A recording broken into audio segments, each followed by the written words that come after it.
Hello, it's Zach, the Dark Conservatarian, and you are watching Strike Force number 027. And today we are going to be talking about mainly the free market and their perks, as there was some articles that were shared to me by my friend S-Man Speaks, and he wanted to just get my opinion on them. And I thought, hey, why not present to them in a live version of Strike Force? I'm also probably going to read another article regarding the possible government shutdown. And so, yeah, let's get this started. Let me try to bring up a chat here first, though. My computer is going to be slow, as always.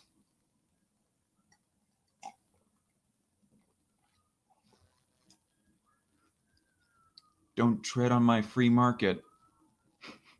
All right. I wonder who's watching right now. You could possibly watch the chat while I was watch the chat on my phone instead. But no, I got two screens for a purpose. Okay, there it is right there.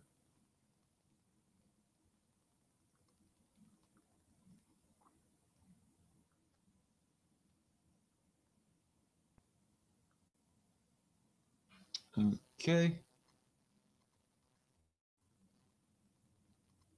It is up, and so let's get this started.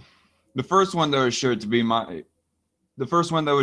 by S-Man Speaks was a source from a website called the Mises Institute. It says, "How truly free markets help the poor."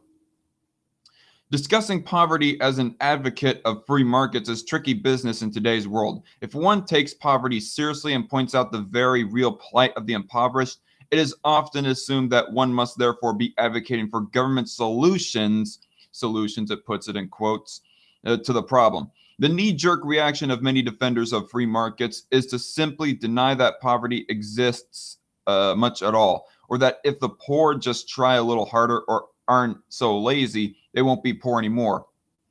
And on that, I just want to give my bit of commentary. Adam Kokesh is an example of somebody who doesn't really deny the poverty, but at the same time, he doesn't say that we are a truly free market, that we aren't really truly, we don't have the truest form of free market capitalism here in the United States, for one example. This sort of reaction is natural for one who labors under the mistaken impression that the American economy is a free market economy. It just said what I just said right there, read my mind. Since the American economy is so free and filled with opportunity, they think there's really no excuse for being poor. But of course, the American economy isn't even a mostly free economy. It's like 70% or something like that on the Economic Freedom Index. So I don't know what they mean by it's not mostly free, because I mean, if you're like below 50 on the Economic Freedom Index, then I say that, yeah, it isn't mostly free. But if you're over 50 on the Economic Freedom Index, I would kind of think that, just in my opinion, that it would be mostly free. Of course, the entire financial sector is heavily subsidized and regulated. The regulatory costs imposed on small businesses are enormous. Trade of all types is regulated, and many goods are prohibited outright, like marijuana, for example. Minimum wages make many entry-level jobs illegal, and well, not necessarily illegal, I wouldn't think, but definitely too expensive for a business owner to consider be worth keeping open, and instead they automate it because of minimum wage. I don't know. That's just my 2 cents. Let's listen to the experts right here. Of course, okay. And one can't, okay, minimum wages make many entry-level jobs illegal, and one can't even drive people around for money without facing a bevy of government regulations and sanctions. With all these millstones tied around the necks of poor and low-skilled workers, it's a bit nonsensical to declare that poor people should just try harder. Perhaps they did try, and the government sent them the message loud and clear: just give it up, because we've made everything you're qualified to do illegal. Yes, it's true that to the extent markets are still free, they have led to an abundance of conveniences that even the poor can afford: air conditioning, television, household appliances, cell phones, and more. But at the same time, it would be wrong to sit back and say they have enough, when an even greater abundance is to be had if the poor were simply given the freedom to work and own businesses without navigating a myriad of government requirements and regulations that often pose an insurmountable opportunity cost. Yeah, like what if somebody just wants to go ahead and get hired anyway, even if it's like below what is currently the national or federal minimum wage? What if a small business owner and a teenage plausible employee wanted to negotiate for a something smaller than $7.25 an hour? The government says, no, you can't do that, even if you are wanting that, Mr. Teenage plausible employee. Okay.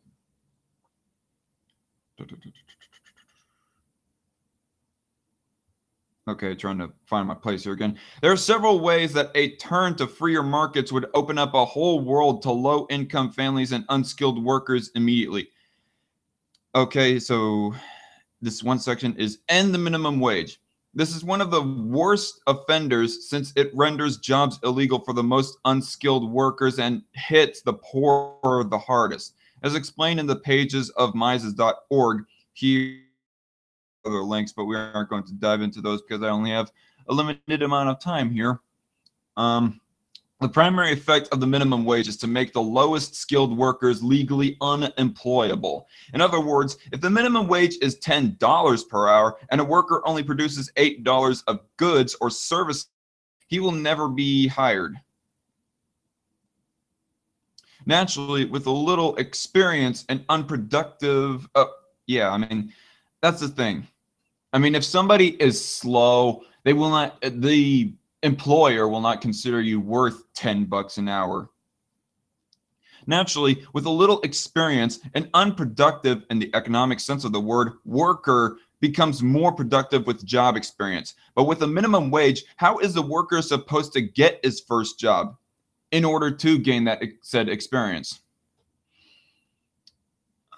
He can't. As a result, many workers caught up in this catch-22 become long-term welfare recipients, or they turn to black markets where they are branded criminals by the legal system. I do not know of how exactly a citizen, a naturally born citizen in the United States, would be able to turn to the black markets as far as jobs go, but this definitely applies for illegal immigrants, employers paying under the table, out of sight, basically, out of Uncle Sam. Abolish all income taxes, including payroll taxes. Even low-income wage earners pay taxes on income. Social Security and Medicare taxes are nothing more than income taxes that go straight to the general fund, the Social Security Trust Fund. Social Security Trust Fund, as it puts in quotes, does not exist.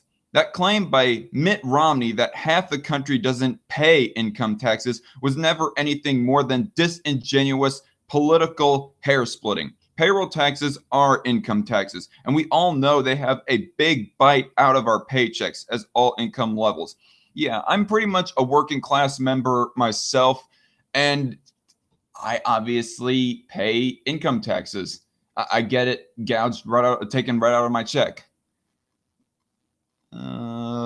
Okay, in the chat. Okay. Okay, I'm gonna finish this section and then get to the chat. Thus, even the poor pay taxes to finance TARP and various bailouts of the ultra-rich. Yeah, crony capitalism. Suck money out of the paychecks of the working class to be able to pay big subsidies for big corporations. True economic libertarians are in no ways for that. S-Man Speaks would know. As if this insult were not enough, the federal government then punishes the poor the federal government then punishes the poor further with a central bank that punishes them for saving what little they can. Okay, so I'm going to take a break since we're done with that section. I got a like to dislike ratio of 2 to 1. 2 people watching. And, okay.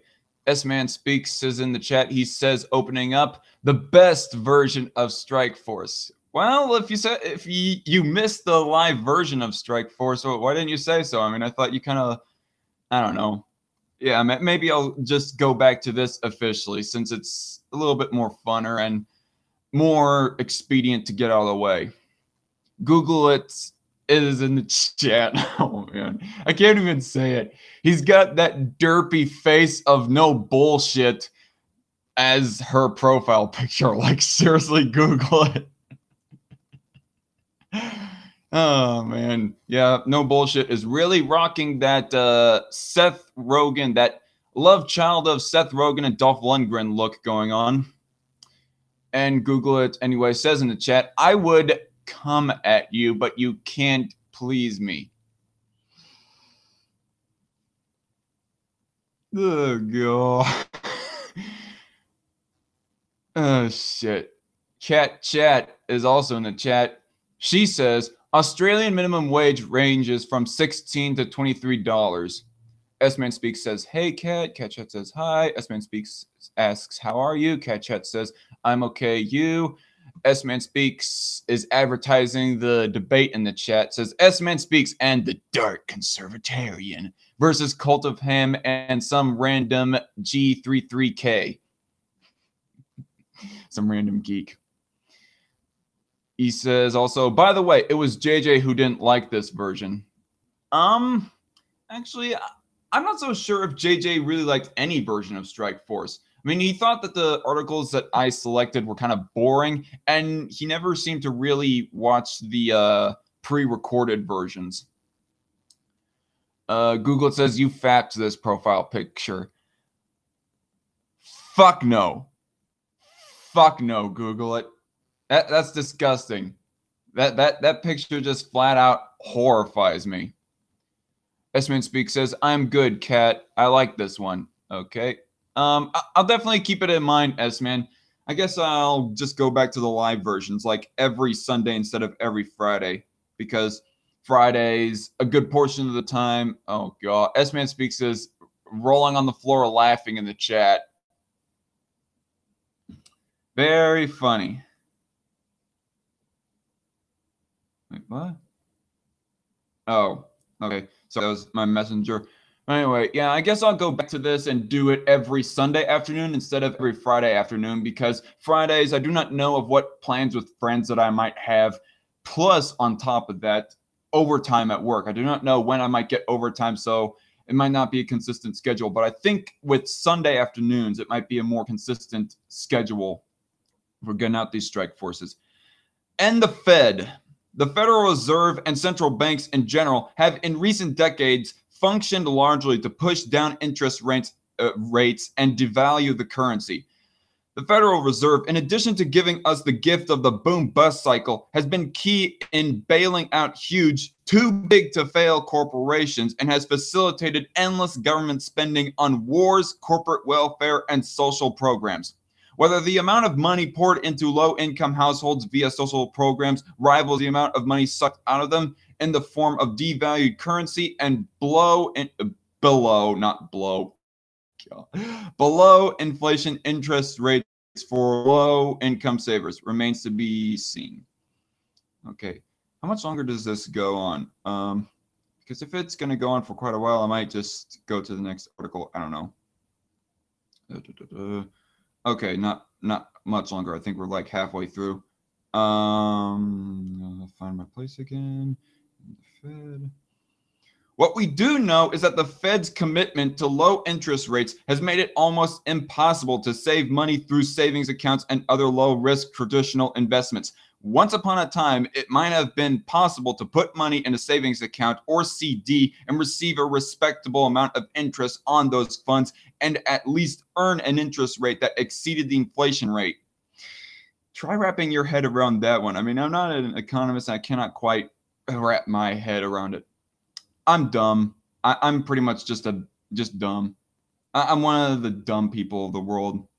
So I cannot really grasp at interest rates necessarily.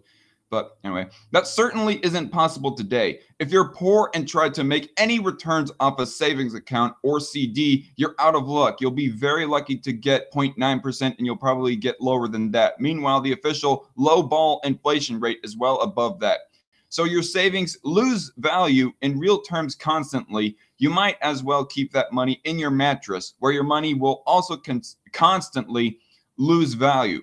On the other hand, if you have $100,000 to put in a CD right now, you might be able to get 1.5% at some banks. But poor people rarely have that kind of money lying around. People with more money are able to hire financial advisors and stockbrokers and better keep up with an inflationary economy. The poor are just on their own. Okay, next section. Well, actually, I'll check out the chat here. Cat Chat is all like, ew, to Google its comment. Yeah, I really sympathize with that, Cat. I mean, no bullshit, as one of the ugliest faces on the internet. Seriously. It's like 6:43 a.m. over here. No, you're not. What do you mean by... Oh. Cat Chat is all like, I think she says, no, you're not, by me saying that I'm dumb. I mean, there's a bit of a difference between dumb and stupid, Cat Chat. Oh, I mean, you can, whatever. Never mind. Google it says, Zach, Cat is chill. Yeah, I saw a few of her videos. She seems pretty chill. Next section, stop regulating small businesses. Starting small businesses are often the preferred way for low-income, non-white workers to find work and build capital. Immigrants often turn to small businesses because they offer flexibility and work for people who are unattractive to larger established operations. While the wages and incomes associated with small businesses are often lower than they are in larger businesses, many turn to small business employment because they offer many non-monetary advantages over other types of income. Governments work to crush small businesses on a daily basis. Every small business owner must deal with a myriad of government agencies, from the IRS to OSHA to the EEOC, Obamacare, and beyond. Every new regulation and every new tax makes it harder for a small business owner to make payroll and to turn a profit. The net effect, of course, is to both restrict growth of small businesses and to restrict the number of small businesses. The decrease in competition then lessens benefits for both consumers and wage workers in the communities where these businesses are likely to spring up, in low-income communities. Instead, governments make sure that only large, well-capitalized companies can afford to open new businesses in many cases, probably miles away in higher income areas. Cat Chat is insisting that I'm not dumb. Well, thank you, Cat. It says, you cool. Google it says, I ship it. Oh.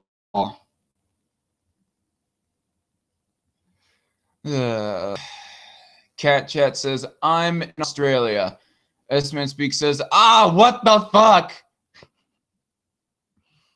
Of course he does. Legalize,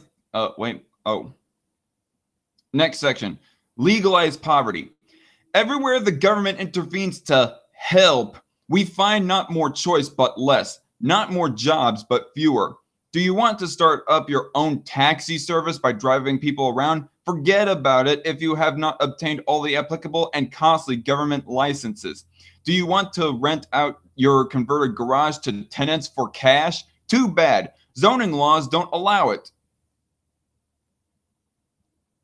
Yeah, that's pretty much an infringement on people's private property rights.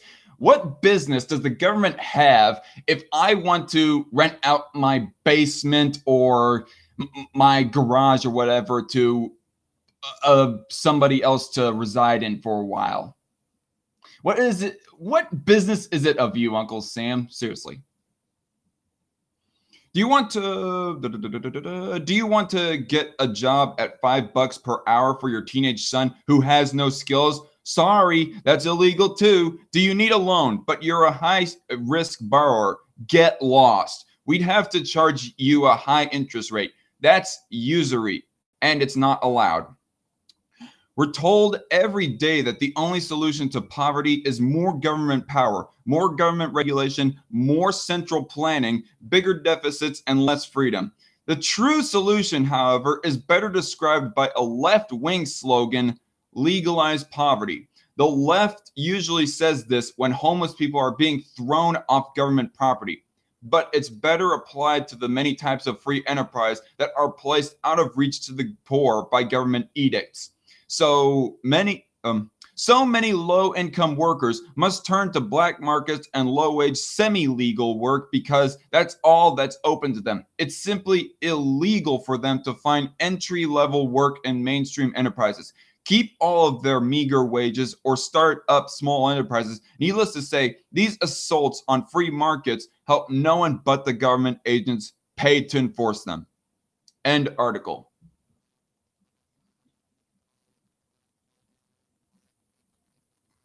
Okay. S-Man Speak says, didn't you see what Google it put in the chat? Yes, yes, S-Man. I saw that Google it says, I ship it. Cat Chat says, yep. Google it says, cat is cute. Cat Edwards. Cat Chat says, I'm a pony. Yeah, I'm sorry, Google it, but I'm just not into bestiality. I'm not into ponies, and I'm certainly not into bulls. As you take the profile picture of no bullshit. Google it also says Zach Chat. Cat Chat says, good grief, this is making me want to hug the poor and hire them all despite me being on minimum wage myself. Real Heart of Gold. Okay, so going to our next article. By the way, all the links for all the articles that I am reading are down in the description below if you guys want to read the full arguments or the full articles for yourself. Okay, how big is this Reason article? Doesn't look too long. Yeah.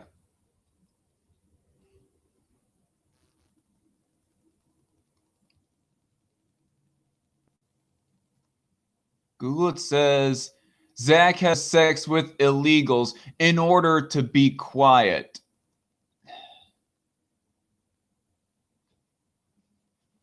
Okay. S-Man Speaks sending me another link. I'll probably see that after I'm done with these articles. I don't know. Okay. Next article from S-Man Speaks. I'm not going to read the Heritage Foundation article, by the way, S-Man, because many people kind of laugh off Heritage Foundation because, oh, Koch brothers think tank. Okay. Reason.com says, the free market is the best antidote to poverty. Left free, the market will provide the greatest benefit to workers, employers, and consumers. 50 years ago, President Lyndon Johnson, you know what? 1 second.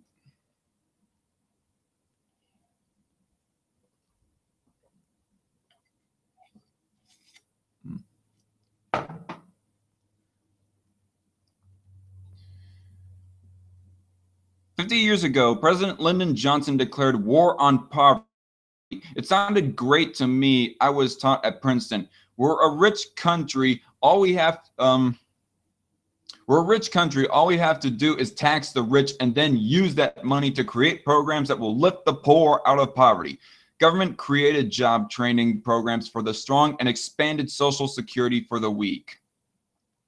It seemed to work. The poverty rate dropped from 17% to 12% in the program's first decade. Unfortunately, few people noticed that during the half decade before the war, the rate dropped from 22% to 17%. Without big government, Americans were already lifting themselves out of poverty. So the trend was already started. I mean, it's kind of like the same with Australia's gun buyback program. Because people point out all the time that Australia's gun crime was dropping right after the gun buyback. But the thing is, it was already dropping before the gun buyback. Johnson's war brought further progress, but progress then stopped. It stopped because government is not good at making a distinction between needy and lazy. Yeah, that's kind of the point right there. Oh, geez, Google it. Shut up with the sex jokes. I'm not going to read the chat yet. What was I going to say? Oh, yeah. I mean, that's kind of the point, because I remember like during the Obama years that Obama basically took away the need to work. I mean, if you were going to apply for food stamps back then, you had to either be actively looking for work or be working. Be looking for a job, actively looking for a job, or working in a job. Either way, you had a requirement to work, otherwise you weren't applicable for food stamps. Then he took out the requirement to work, and that just further increased the labor force non-participation rate. And so it just breeded a culture of laziness here in America. It taught moms not to marry the father of their kids because that would reduce their welfare benefits. Yeah, that's kind of fucked up. I mean, I want a healthy family, and I think the key to a healthy family is two parents, namely mainly heterosexual couple. I mean, I'm not against gay marriage, but the thing is, I don't know. I'm just gonna get off of that tangent. Okay. Welfare invited people to be dependent. Yeah, some Independence Day, when people are constantly dependent on the government, some people started to say entry-level jobs are for suckers. Many could live almost as well without the hassle of work. Entry-level jobs are for hardworking people that want to learn how to work, want to learn the good motivation for hard work. There's a different word that I wanted to use, but I can't remember what it is. Okay, I guess read the chat here. Oh, God. Cat Chat says, please tell me you didn't see my Box Trolls review. I don't consider that a good video. No, I didn't see that one. I mainly like briefly saw your announcement video. When you were announcing, oh, geez. When you were announcing someone else's channel, when you had your My Little Pony avatar in front of a microphone. And Google also says in the chat, as Zach and Triologic were divorced, Kat was Zach's therapist, and soon she stopped charging. Eggplant. Never mind. I'm not going to read all them emojis. Fuck you, Google it. S-Man Speaks says, what the fuck? Google it says, at S-Man Speaks, at the Dark Conservatarian will delater those tards. What the fuck? D-L-A-I-G-H-T-R. Delater. Typo. Wake the fuck back up, phone. Despite spending an astonishing $22 trillion, despite 92 different government welfare programs, poverty stopped declining. The government's answer? Representative Paul Ryan, Republican of Wisconsin, chairman of the House Budget Committee, points out that government measures success by the growth of programs. Based on, okay, they're quoting Paul Ryan, based on inputs, how much money are we spending? How many programs are we creating? How many people are we putting on these programs? Not on outcomes. How many people are we getting out of poverty? Many of these programs end up disincentivizing work, telling people it pays not to go to work because you'll lose more in benefits than you gain in earning wages. End quote. Yeah, I do not know of how reasonable it is really to be quoting an establishment Republican politician. Just saying. Okay. That doesn't mean the poor are lazy. It means they respond to incentives. They are rational about choosing behaviors that, at least in the short term, pay off. Yeah, I'm not. I never said that the poor are generally lazy, but it kind of grew a culture of laziness after Obama took out the requirement to work as far as food stamps go. It's not only welfare that makes it harder for the poor to climb the ladder of success. Well-intended laws such as a minimum wage hurt too, but most people don't understand that. Even Republicans, according to opinion polls, support a higher minimum wage. A minimum sounds compassionate. It's hard to live on $7.25 an hour. Yeah, and what I generally hear as well, I mean, I do not know if it's like a concrete fact, but most polls point out that the majority of people here in the United States will pay or health care. I mean, there's like only one poll that I saw, and that was a Rasmussen poll that said that 47% disapprove and 38% and only 38% approve, something like that. But I don't know. I'm still skeptical about the whole 70-something% of people approve of a single-payer healthcare system. I'm really skeptical of that because that would have to include all the libertarians, like the libertarians that are libertarian both socially and economically. And it would also include all the true blue conservatives, the grassroots conservatives who are also for free markets. I mean, it doesn't make any sense. Why would conservatives and libertarians be for a single-payer healthcare system? And I'm thinking that they really aren't. So it doesn't make sense of why all these polls are saying 70% approve of a single-payer healthcare system. I almost think that they might be oversampling on liberals and Democrats, but that's only my speculation. I do not know specifically. I cannot prove that they're oversampling on Democrats, but it's just my speculation.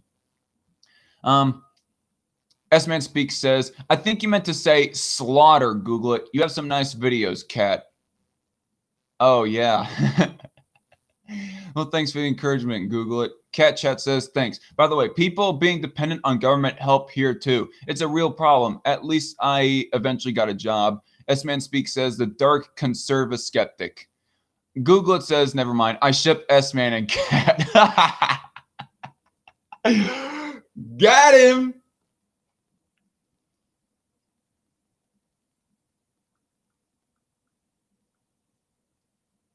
Okay, but setting a minimum is anything but compassionate because that eliminates starter jobs. The minimum wage is why kids don't work as apprentices anymore, nor clean your windshield at gas stations. They never get hired because employers reason. If I must pay $9, I'm not taking a chance on a beginner. Yeah, that really is the problem. To most economists, the claim that the minimum wage kills starter jobs is not controversial, but it is among the general public, and so politicians pander. On my TV show this week, Representative Jim McDermott, Democrat of Washington, says that people like Paul Ryan and I, quote, just want to cut the size of government and trust the private sector to do everything, unquote. Yeah. Well, yes, the private sector does just about everything better. Again, read my mind right there, the article. McDermott says, quote, this whole business about somehow raising the minimum wage causes a loss of jobs. If that's true, why don't we just drop the minimum wage altogether and let people work for $1 a day or $1 an hour? Yeah. Get rid of the minimum wage. By principle, I say get rid of it entirely. I mean, it's infringing on people's private property rights to run their business in whatever way that they want. And besides that, I do not think that people are going to pay like $1 an hour because the businesses are just that greedy. I mean, there was like a Pew Research poll that said over 80% of people work over minimum wage here in the United States, at least. So I don't think people will just like overnight, as soon as minimum wage is gotten rid of, start paying below $7.25 for all their employees. I mean, especially for all the high skill workers like welders and doctors and nurses and whatnot.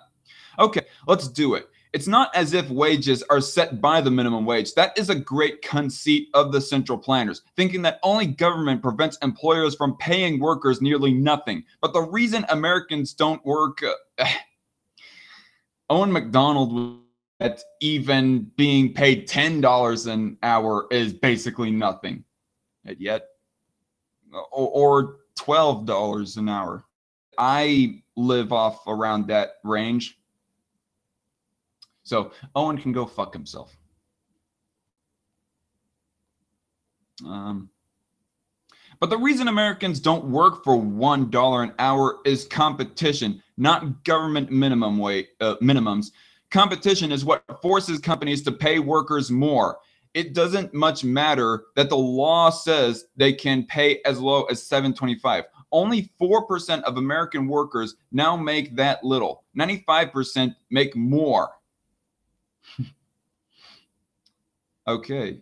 According to Reason, it's higher than 80% of people that work above minimum wage. So that's cool. I mean, if it's true, well, then that's cool. That makes the case of that makes more of the case of why we should get rid of the minimum wage, or why it shouldn't be a bad thing.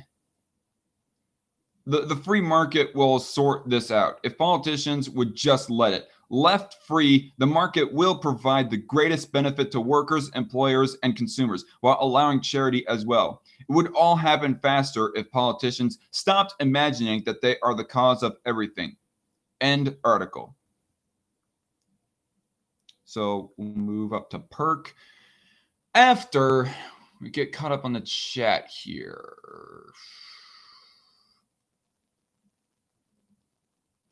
Okay.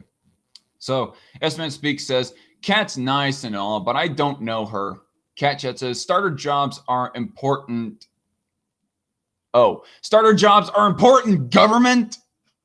That's me impersonating Kat's chat. Cat's chat comment there. Cat's chat. Google it says, Zach is too gay for Kat's liking.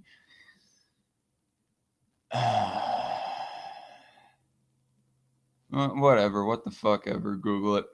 Google it says, Zach blue white, blue Baron for views. Oh. Are you talking about Whitey? Like, oh, please. I would have only blown Whitey if he was to promote my channel. Google it. What are you talking about?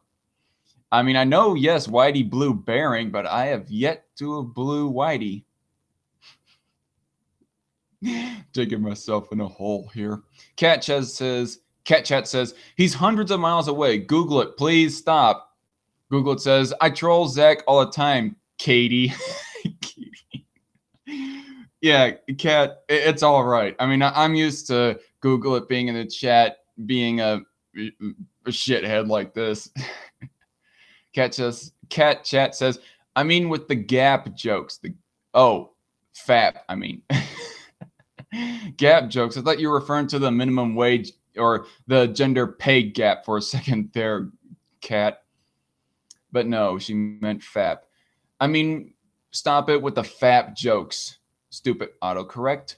S-Man Speaks says, Owen hates something? Imagine my shock, Zach. Good impersonation. Cat Chat says, well, thank you, Cat. Excuse me. I have to impersonate S-Man Speaks impersonation better. Well, imagine my shock.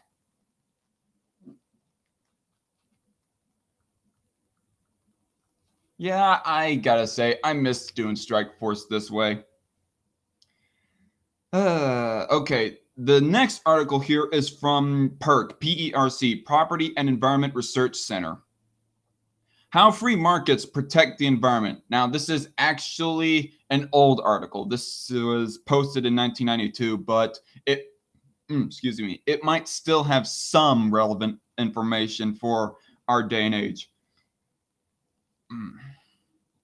Or it might be giving us a history lesson. So let's see this. Cat Chat says gender pay gap doesn't exist. I couldn't agree more, Cat.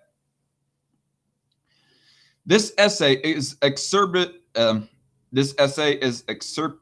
from Rational Readings on Environmental Concerns, J.H. Lair, editor, New York, of New York Van Nostrand, Reinhold, 1992.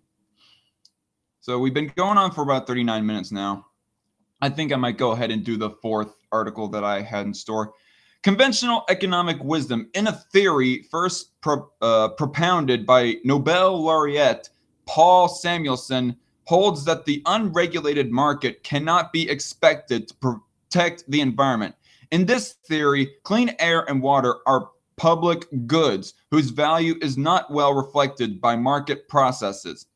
Potential polluters do not consider the special costs of their, the social costs, not special. Potential polluters do not consider the social costs of their action, but only the costs to themselves. In addition, since efforts to maintain a clean environment benefit even those who do not help fund them, each individual faces a strong temptation to avoid footing the bill.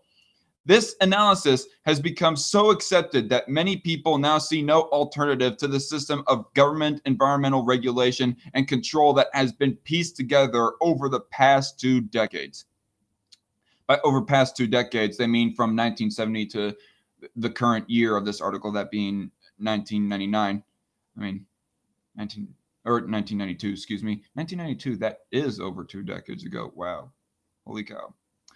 This system, however, is beset with difficulties. When environmental goals and controls are politically determined, they are subject to a process that is often driven by groundless accusations supported by public fear and legislated with special interest in mind. Populist sentiment and pork barrel politics, rather than actual environmental dangers, currently determine priorities. We should therefore be prepared to reconsider the free market solution to environmental pollution, which has worked in the past and could be made to work better now. Over the long run, private ownership is the most effective protector of the environment, provided ownership is, over the long run, private ownership is the most effective protector of the environment, provided ownership is transferable and backed by courts that make people liable when their pollutants invade the person or property of others. And yeah, that is where that I say that private property rights is up for debate, mainly, is when if somebody's pollution or destruction of the environment directly affects another person. I mean, I'm more open to that. As far as a person being allowed to deny service, how much they want to pay their employee, what benefits they want to provide their employee, leave that all up to the owner of the said private property, of the said business. Over the long run.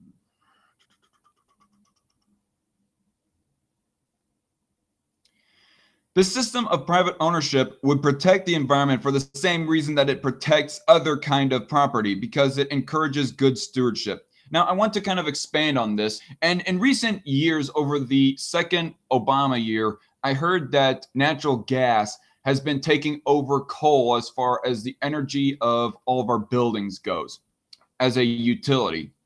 And last I checked, that is because of, well, mainly free market causes, and the higher supply in natural gas and the lower supply in coal, natural gas has been taking over. I mean, Obama put in the regulations on coal-powered plants, so that might have a bit of a determining factor to it. But I think that as far as free market capitalism goes, that we are doing fine on the environment. And I generally hear that natural gas is less pollutant to the environment as opposed to coal. So the fact that natural gas is slowly taking over coal is all in all a good thing. This man speaks, sent a link. He says, here is something that War Corps will love. Do I really want to enter that link? Is it lesbian sex, S-Man?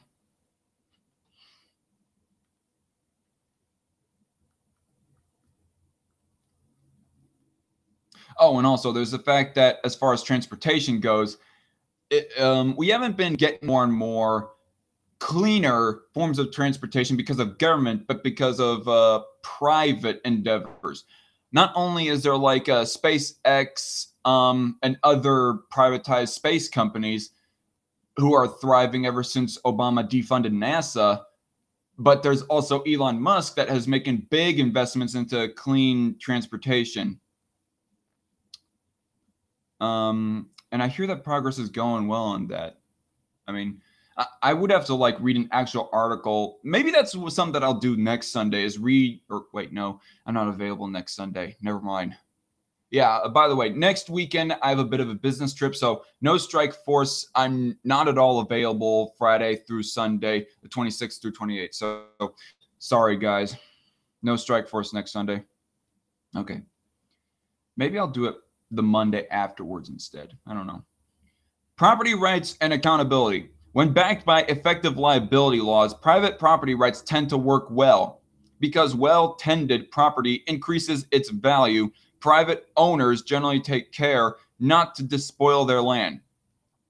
This safeguard works even when owners care only for themselves, not for their heirs. But at the very first signs of poor stewardship, the first indications of land erosion, for instance, appraisers and potential buyers can project the results into the future, and the value of the property declines immediately. With an effective liability system, these pressures can also keep corporations from despoiling land or property that they do not own. Although disputes occur, the obligations of those who harm others' property are so widely accepted that many people do not even have to go to court when their cars are damaged. Insurance companies generally handle such cases routinely. Unfortunately, environmental damage is often not as recognizable as a dented fender. Common law requires plaintiffs to prove damages and identify the responsible parties, and though the standard of proof is not as high as in criminal cases, it remains substantial. In order to sue you successfully for polluting my lungs, I must show that I suffered the damage for which I am demanding compensation, and I must prove that the cause of the damage was your air pollution.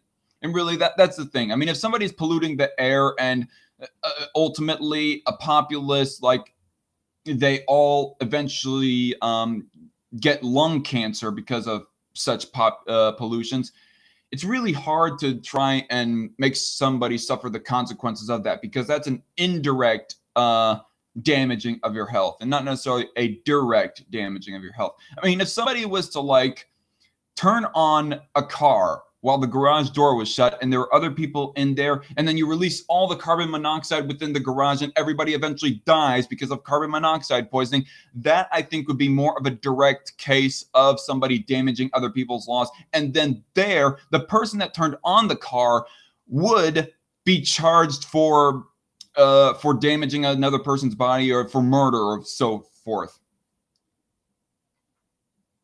But if it's just in the general air and everybody is pumping the CO2 and the carbon monoxide in the air, and eventually the people of that city are going to eventually get lung cancer, that's indirect, and I don't think anyone should be punished for that.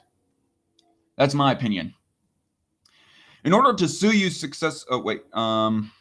okay, already read that paragraph. Without reliable information, owners cannot adequately defend their property rights in court. Air could have been contaminated by many different sources, for example. Yeah, again, these articles are reading my damn mind. Or the health effects could be hard to measure. Thus, the nature of emissions can make liability laws unenforceable, particularly in the case of air pollution. The of obtaining satisfaction in court was, in fact, an important factor creating pressure for government intervention to control pollution. But government intervention does not eliminate the need for accurate information. Okay, I'm going to get caught up on the chat here. Okay. S-Man Speaks wants me to look at the YouTube link he sent afterwards. He says, look at it afterwards. Cat Chat says, please no less fap. What? S-Man Speaks says, question mark, question mark, question mark. Cat Chat says, I'm too lazy to write the whole word. Oh, lesbian fat. Please no lesbian fat. Cat Chat says, good luck on your triple. Thank you, Cat. And Josselman says, classic Strike Force. Yep, I'm back, Josso. I'm back. Getting caught up reading more of the article. Problems with government control. Like private individuals, the government has trouble knowing the source and effect of pollutants. Unfortunately, it has therefore tended to adopt standards that do not demand solid evidence connecting emissions with harm. Under today's regime, the mere suspicion of harm combined with educated guesses as to the source of pollution are driving policies that have enormous costs. This was in 1992, so when they say under today's regime, they're referring to H. Bush, George Herbert Walker Bush, Bush Sr. Los Angeles, for example, is about to impose measures to require reformulation of products such as deodorants and paints and conversion of cars so that they run on methanol rather than gasoline. Not only does the government lack the necessary information for controlling pollution, but politicians often have little incentive to obtain the information. Politicians find it easier and more popular with most constituencies simply to adopt a stance of outrage against polluters. In fact, generating outrage is an effective way to generate votes. Fear-mongering, it always works. The passage of Superfund, one word Superfund, boosted the careers of a number of congressmen, even though it resulted from misinformation about Love Canal and the incorrect implication that every town had a potential disaster in its backyard. Yeah, like just some mere average Joe grilling. The political pressures that dominate government also work against taking the long view. Government officials are legally barred from personally capturing any value that they help create. Correspondingly, they pay no financial penalty for property that deteriorates. By contrast, a private owner of land will see its value change immediately after a major investment because the value reflects future benefits and costs stemming from his action. Since no such capitalized value exists in the government in maximizing political power than economic value. Okay, caught up in the chat here again. Chat says, for all they know, it could have been cow farts. Yeah, exactly, Cat. S-Man Speaks says S-Man and Dark Khan versus Coham and SRG33K. Right to discriminate, moderated by the Josselman. You like the shorter title, Zach? I kind of do, actually. Dark Khan. Maybe I should go by that name instead. Examples of government. You know what? I don't really care if people call me Zach, actually. I mean, it's as far as doxing goes, it's kind of too late for that because pretty much everyone already knows my name. Examples of government mismanagement. It is true that government officials are usually well-intentioned, but pursuing their professional mission almost inevitably means disregarding some goals important to the public interest and catering instead to specific individuals and groups. For example, Forest Service foresters tend to be highly committed to harvesting and replanting trees, often neglecting the potential value of the national forests for recreation. Yeah, they know that if they are to preserve the environment of the forest, in other words, replant, that their business would stay afloat. I mean, it's not necessarily that they care about the environment, but they care about their own business. Yeah. This commitment has led the Forest Service to log extensively areas such as the Rocky Mountains, where the timber value of the trees is low and where the environmental harm from extensive cutting can be severe. A perverse, okay, I'm getting a little bit confused about this.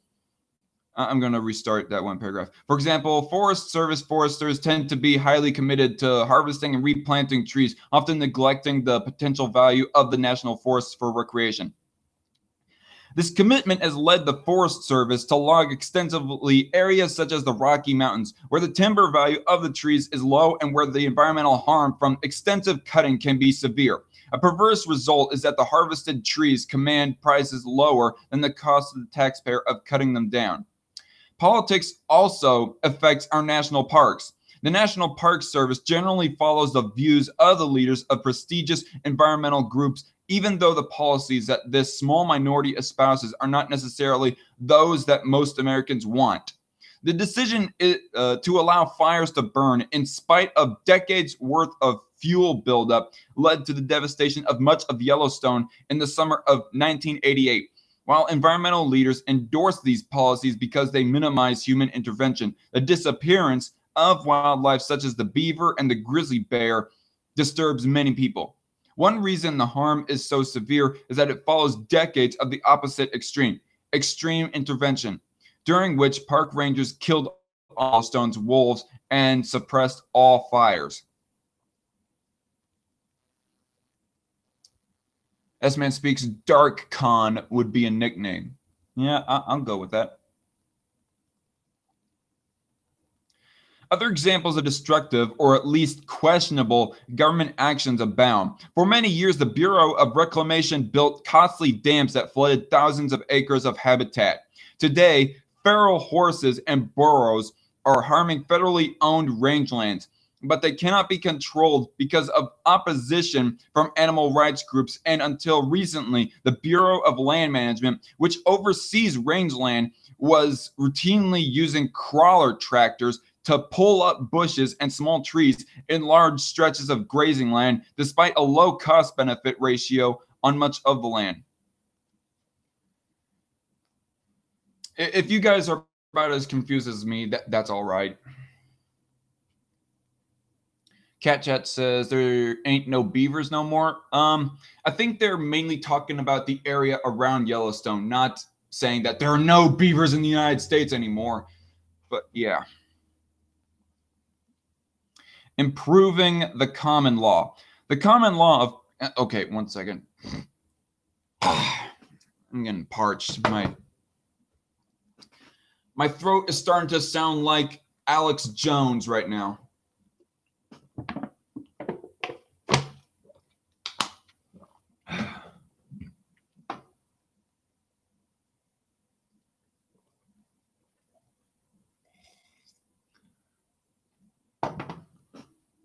And imagine trying to do an Alex Jones impersonation while reading all this. My throat would... I wouldn't be able to speak the next morning. Improving the common law. The common law, of course, has its flaws too. Nevertheless, its rules of evidence and its history of even-handed protection of individual rights make it, in most cases, the best vehicle for holding accountable those who damage the environment. We should begin by recognizing that many of the common law's failings were introduced by the legal activists who have been working to change the system since the 1950s. According to a number of analysts, courts today tend to compensate victims from whatever deep pocket might be found, even if the deep pocket acted responsibly. This approach destroys the link between liability and responsibility and thereby reduces the incentive to take costly steps to avoid damaging others. One remedial step would be to restore the sanctity of contract and to let insurers help control the risks from unintended pollution. Insurance companies have enforced safety in many industries while at the same time making safety cost effective. I kind of wish that this article would have brought up some examples, maybe. Cat Chat says, yay, or Batman. Yeah. Where are the other drugs going? Swear me! Do I look like a cop to you? It's fun impersonating Christian Bale's Batman.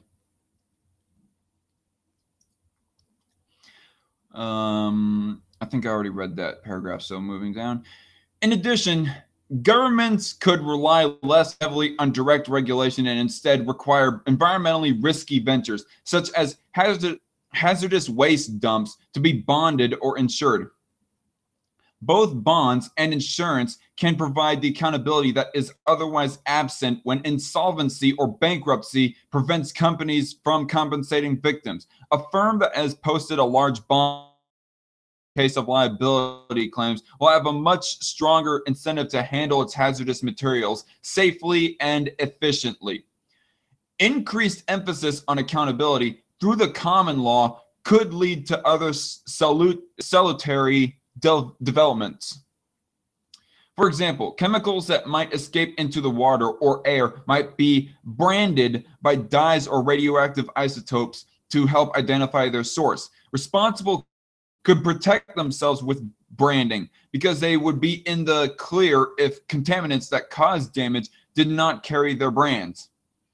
In addition, faced with laws that assure the solvency of potential polluters and that make liability more certain for anyone whose contaminants invade the property of others, insurers and others responsible for potential damages would provide a bull market for the development of better forensic technology, as well as better containment and decontamination procedures. When general accountability rather than specific behavior is stressed, the incentive to avoid damage is greater. Yeah, punish the company as they are committing the acts rather than regulating before it happens. Oh, geez. Okay. Cat Chat says in the chat, like a boss. Thank you, Cat. I think you might be the only one watching right now. Private protection of the environment. When it comes to maintaining environmental quality, protecting natural beauty, and preserving wildlife habitat, private organizations have often done a better job than government. One reason for their effectiveness is that their actions do not have to reflect majoritarian views, which often change. Private conservation began long before the American public developed today's environmental consciousness or enlisted the governments to protect endangered species and enforce cleanups. Hawk Mountain Sanctuary Association in eastern Pennsylvania, for example, was formed privately in 1934 at a time when hawks were considered vermin because they ate chickens. Sea Lion Caves, a tourist attraction on the coast of Oregon, began protecting sea lions in the 1920s when the state of Oregon had a $5 bounty on each sea lion. At that time, the animals were viewed as pests because they ate fish and harmed the salmon industry. Sea Lion Caves provided a haven until public opinion changed and laws were passed to protect sea lions. I mean, if there are to be government protections, I would say make it more local, like in the local or state governments. Cat Chat says, I have to leave for work now. See you later. See you later, Cat. And this man says bye. Even today, when the government is supposed to control the environment, private groups are responsible for much of the effective protection of wildlife. The Nature Conservancy has more than 1,000 nature sanctuaries, and okay, this is kind of okay. Never mind. We're almost getting to the end, so I think I'm going to finish this article anyways. The Nature Conservancy has more than 1,000 nature sanctuaries, and since its founding in 1951, it has preserved some 2.4 million acres. The National Audubon Society has more than 60 preserves, covering more than 250,000 acres. Ducks Unlimited protects more than 1 million acres of wildlands each year through easements that preserve waterfowl habitats. Operation Stronghold is a national association of private landowners committed to managing their land in a way that protects or enhances wildlife habitat. There are hundreds of other such sites in the U.S. providing refuge and habitat for all sorts of flora and fauna. Yeah, I do not know if Operation Stronghold is around today. But that would be one example of a privately owned environmental group as opposed to the EPA. S-Man Speak says, as a dirty commie took a shot at Zach, Zach takes a sword with facts written on it and intellectually slaughters the commie. Well, thank you, S-Man, for attributing me that. The beauty of such private efforts is that people who do not care for ducks or egrets need not pay for their upkeep, as taxpayers do when the government is in control. Also, since private organizations do not use funds coerced from other people, but rather rely primarily on donations, they tend to target their efforts efficiently. Okay, the last segment of this S-Man Speak says, shut the fuck up. The point got across. Hey, I wasn't being a smart ass about it, S-Man. Fuck you. Okay, last segment. Conclusion. As our standard of living has improved, our desire for environmental amenities has increased. We can expect this demand for natural beauty to continue to grow as our national income increases. For attention to the environment is correlated with higher income. We can further expect the private sector, both profit and nonprofit, to continue to take the lead in meeting the increasing environmental demands whenever it is allowed to do so. That does not mean that private organizations will solve all environmental problems where property rights are non-existent, ill-defined, or unenforceable. There will be no owner to insist on protection. Rather than abandoning private management in favor of direct governmental control, however, we should try to find ways to establish accountability, along with the freedom and incentive to innovate by establishing or strengthening property rights. We need to compare the problems stemming from imperfect property rights with the solutions put into effect by imperfect government. The evidence suggests that the political process has all too frequently caused the greater degree of waste and destruction. End article. S-Man Speak says, just kidding. Dark cuckservaginalitarian. Fuck you. Fuck off, S-Man. Cuckservaginalitarian. Justman says, I don't like the Jews. Lol, just kidding. You anti-Semitic Nazi, Justman, you. Okay. So that's it with the one second here. I'm going to try to pull up the next article, and then I'm going to leave. Oh man, this is gonna be the longest strike force for in quite a while, or news reading our strike force at least. Okay. So the next article that I'm going to be reading, let's see, news. Trump. Okay, so another thing that's in the news is a possible government shutdown, and I want to read at least one article talking about that.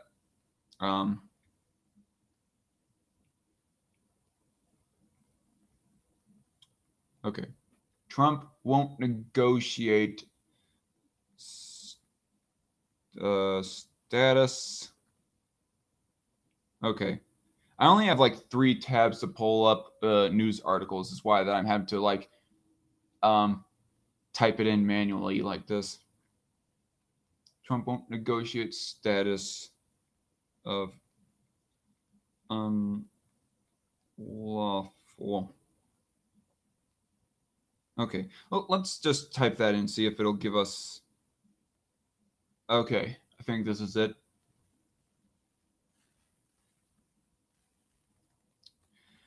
CNS News. White House. Trump won't negotiate status of unlawful immigrants until Democrats vote to fund government. So Trump is trying to avoid a government shutdown. Honestly, I do not see of what the big deal is. I mean, we've had government shutdowns before. We survived. I mean, the government shutdowns from what I hear generally, is that it just shuts down all the federal buildings, and the people who work in them go home for the term while it's shut down. Esman Speaks says President Dark Conservatarian. Well, I don't know about that, but thanks for the compliment, Esman. Okay. I don't know if I'll read the whole thing. I mean, it gets quite lengthy. White House. Trump won't negotiate status of unlawful immigrants until Democrats vote to fund government. White House Press Secretary Sarah Huckabee Sanders said in a statement last night that President Donald Trump will not negotiate with Democrats on the issue of legalizing unlawful immigrants until Senate Democrats vote to fund the government. Sanders put out her statement after a cloture vote to end debate and go to a final vote on the government funding bill that passed the House on Thursday failed in the Senate. Excuse me. Senate Democrats own the Schumer shutdown, Sanders said. Tonight, they put politics above our national security, military families, vulnerable children, and our country's ability to serve all Americans, she said. Okay. We will not negotiate the status of unlawful immigrants while Democrats hold our lawful citizens hostage over their reckless demands, she said. This is the behavior of obstructionist losers, not legislators, Sanders said. When Democrats start paying our armed forces and first responders, we will reopen negotiations on immigration reform. During this politically manufactured Schumer shutdown, the president and his administration will fight for and protect the American people. The short-term funding bill that would keep the government running until February 16 passed the House by a 230 to 197 vote on Thursday, in addition to keeping current basis for approximately another month. It also extended the Children's Health Insurance Program, Democrat priority, for another 6 years. It also permitted funding for Planned Parenthood, oh boy, the nation's largest abortion provider, and numerous programs that President Trump called for eliminating or phasing out. Not being too strong on those other programs that you are indirectly funding that you do not really want funded, Trump. But yeah, I guess it's a big negotiations game. While the bill does not legalize any illegal aliens, it also does not include provisions such as ending funding for Planned Parenthood, to which Democrats would object.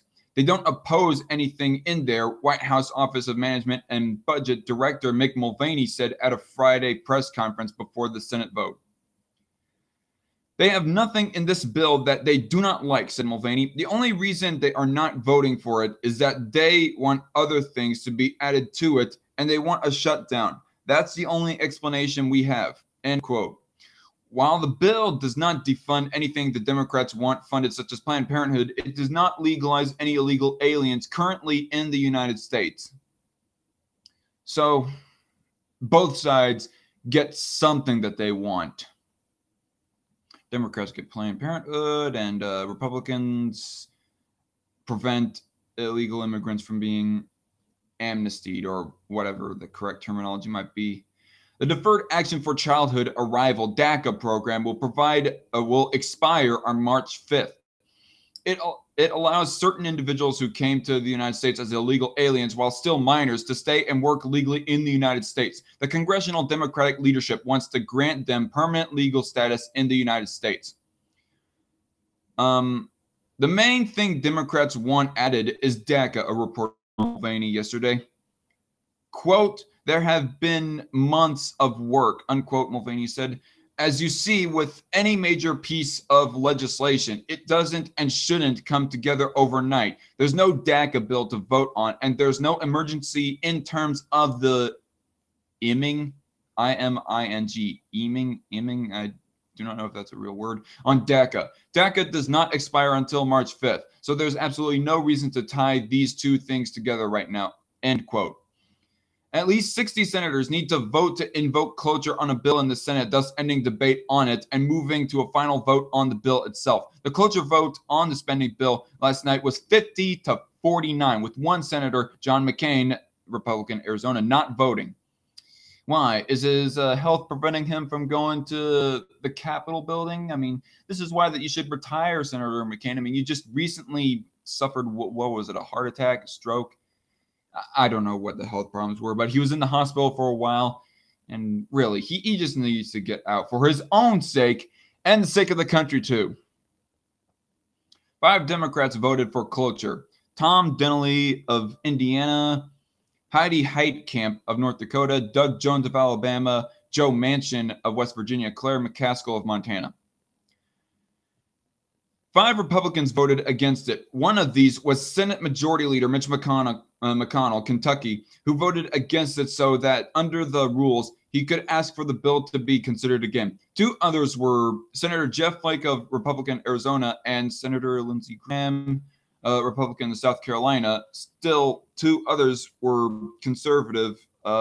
Senator Mike Lee of Utah and conservative Senator Rand Paul of Kentucky. He's more of a libertarian than a conservative. I do not know why they're really technically defining him as one, but whatever. I think government spends too much money. Rand Paul told Fox News' Neil Cavuto explaining his vote. He says in extension, our debt this year, or our deficit this year, will be close to $800 billion. Next year, it's projected to be $1 trillion, said Paul. So for decades now, you have heard of Congress putting spending caps in place, self-imposed rules to try to get spending under control. Well, this spending bill will exceed those caps. One of those caps were called pay-go caps, and we put them in place a dozen years ago. And I think we have exceeded them. I don't know, 700 times, 29 times in the last couple of years. So really, if we say we are fiscal conservatives, we ought to be fiscally conservative. So I'm just not voting to exceed the spending caps. And I'm not voting for $700 billion deficits annually. End article. Yeah.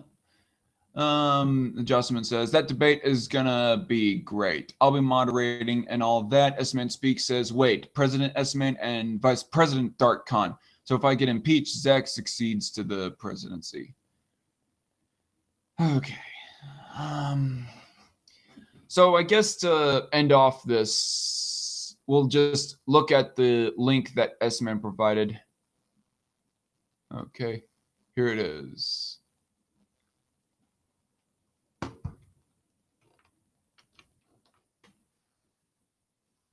We'll try and check out this link that you provided, S-Man, just for shits and giggles.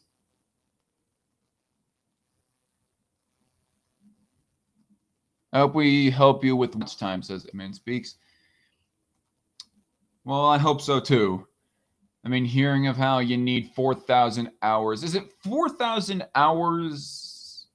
Is it that you need to upload 4,000 hours of video, or you have to have 4,000 hours worth of views on your overall channel to be able to monetize?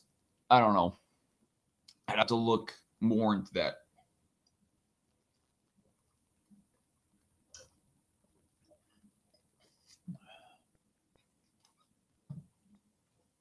So my recent upload regarding the Bering versus Loudmouth drama is doing well.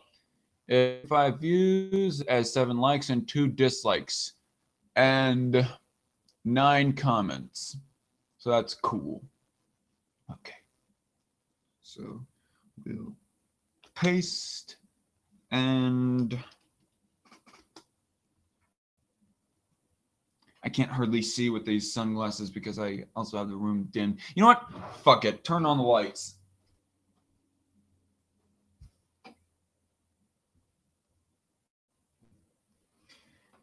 Either that or I could take off my sunglasses, but, you know, these are for it's getting hot in this pea coat as well.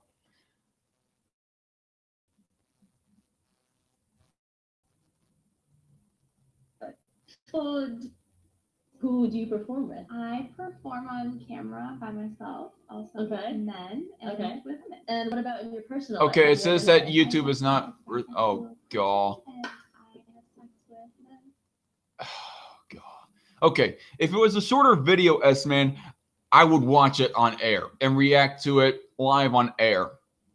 But it's 12 minutes and 16 seconds long, and I think this episode of Strike Force has gone on way too long so far. So yeah, sorry, S-Man, not gonna react to it. I have other things that I have to also do in the day. Okay.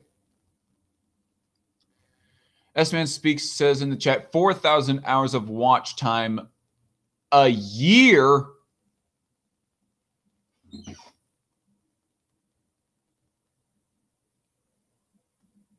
Well,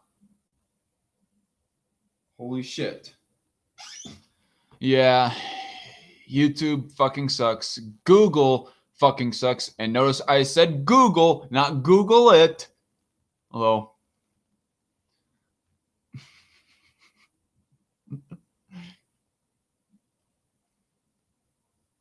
yeah, never mind. I'm not going to say what I just said there, but yes, I am a conservative libertarian, or more precisely, in short, a conservatarian. And as conservatarians go, libertarians and conservatives go, they're for free market capitalism, they're for free market economics in general.